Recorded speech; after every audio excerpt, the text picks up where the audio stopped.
Middle East. As Iran musters national resources to combat the COVID-19 virus, it is also building up its stockpile of enriched uranium. As a matter of fact, the Islamic Republic has now enriched enough to pass the nuclear bomb creating threshold. That word this week from the International Atomic Energy Agency.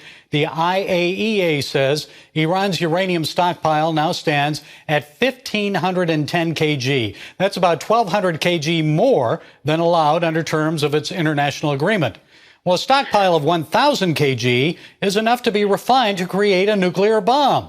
Here to weigh in is retired Special Operations Lieutenant Colonel Sargis Sangari. Mr. Sangari is CEO of the Near East Center for Strategic Engagement. Sargis, good to see you again. So how concerned should we be right now about Iran possessing a 1,500 kg stockpile of enriched uranium? Gary, it's good to be here. We should be concerned to the fact that right now Iran has enough material to make a bomb. With that said, they also have 1,000 centrifuges that they could go online within a week and create whatever else they need for their requirements to be able to sustain themselves when it comes to their nuclear ambitions. And of course, we already know how they've threatened Israel and other countries in the region. So what should we do about it? President Trump said the United States will never allow Iran to have a nuclear bomb. What should be done? Well, you have to continue with sanctions. You cannot let your foot off their neck. Unfortunately for us, with what is happening with the coronavirus, the COVID-19, right now you have the Shanghai Cooperation Organization led by China and Russia that Iran is part of, a member nation with, is already operating in the underbelly of NATO with trying to win friends within Italy and also within the EU. And EU would be very critical to us as far as the sanctions are concerned.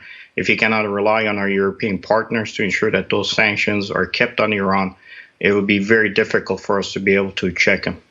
Well, you had mentioned the COVID-19 virus. Now, the Islamic Republic, like many other nations, is battling COVID-19, the pandemic. They have the largest number of cases in the Middle East, at least 45,000. And a dissident group, the National Council of Resistance of Iran, claims 15,000 deaths there, including 17 senior regime officials. So why so many in Iran? What's going on?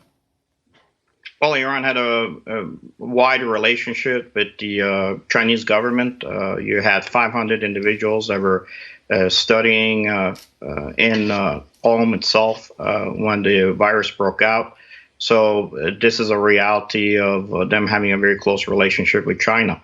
And this virus, this pandemic, originated in China, in Wuhan, and has infected individuals in Iran. But the Iranian government doesn't really care about their people. They only care about the ensuring that the regime is maintained. Well, they care about power. And so then what impact might the virus and the mishandling of it in Iran have on the regime's ability to maintain power once the pandemic passes? The only thing it has done, it has created infighting, but this infighting was already taking place within Iran itself, to include where Zarif last year submitted his resignation because he wasn't happy with what Soleiman was doing within the region.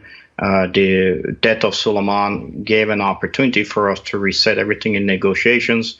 Unfortunately, right now, the focus is to be able to alleviate some of these sanctions, which really we have never ever put sanctions on humanitarian efforts against the Iran populace. But what happens is every time Iran receives humanitarian support and effort, they turn around and actually use the dollars that are designated for those requirements for their own power base.